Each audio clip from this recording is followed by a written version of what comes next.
From COVID-19 crippling the nation to protests after the death of George Floyd and one of the most contentious general elections, 2020 has been a year unlike any other. KCAU-9's Lydia Vasquez takes us back for a look at some of the most memorable moments and headlines of 2020 and our top story at 10. The year began with the Siouxland community mourning the loss of two Hinton High School students and siblings after they were killed in a car crash in January. It's just hard to see the kids struggling and the teachers and the rest of the staff struggling in that because, you know, they know really, really well.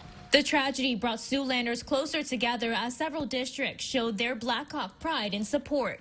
Later that month, the House voted to impeach President Trump for abuse of power and obstruction of Congress. It was only the third time a president has been impeached in American history. Get these phony investigations over with. President Trump's trial ended in February after being voted down in the Senate.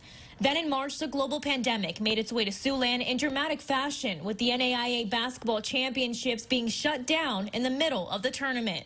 Minute and a half before our game, our coach came in and just told us like we weren't going to be able to play, and then we all just start bawling and crying, and we didn't believe it. We didn't think it was real. The novel coronavirus shook rural towns and countries, and so did the death of George Floyd back in May.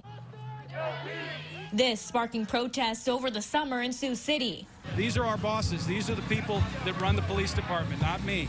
And so for us to come out here and to support this event and to support the cause is our way of showing that we have the same message and that we want to be together and that we want to work together.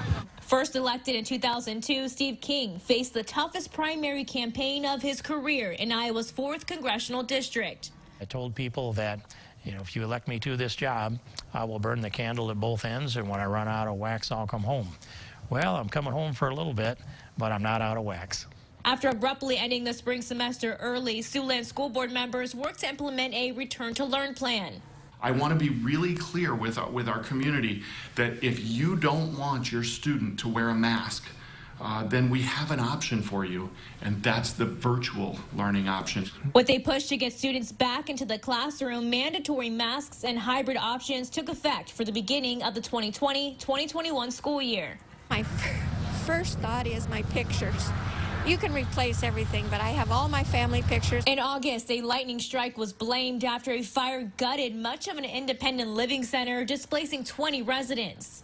This is not just a race thing, but this is just, you know, this is a cultural thing. Following a summer of protests, members of City Council and the NAACP worked to create more inclusiveness in Sioux City government and in the community. This is an opportunity for communities of different heritages and all those things just to be represented so that it just looks like what Sioux City, what the residents and the citizens of Sioux City look like. And again, it's not even just racial things, but like, you know, sex things, you know, men and women, are they represented well?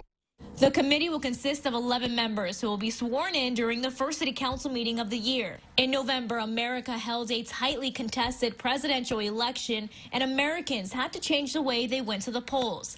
After days of uncertainty, Democrat Joe Biden was elected the 46th president of the United States. We did it. We did it, Joe. Positioning himself to lead a nation gripped by a historic pandemic and economic and social turmoil. However, President Trump has yet to concede that election. Following the election, Governor Reynolds asked Iowans to buckle down and double down as the number of COVID cases and hospitalizations continue to rise statewide. It's a little scary to have to close at 10 when most of your revenue is made between 9 and 2. Putting curfews on one of the hardest hit industries throughout the pandemic. But arrival of a vaccine provided hope. Been a real battle. It's really affected the health of a lot of people, and to be able to have something positive like a vaccine that may potentially be able to prevent you getting the infection and spreading it to others is a real game changer. Vaccines finally make their way to Siouxland just in time for Christmas. While 2020 was filled with tragedies and victories, it will certainly be a year future generations will read about. In Sioux City, Lydia Vasquez, KCAU-9 News. Thank you so much, Lydia. Now, these were only some of the biggest headlines of 2020. To see more, check out our website right now. That's SiouxlandProud.com or the KCAU 9 News app.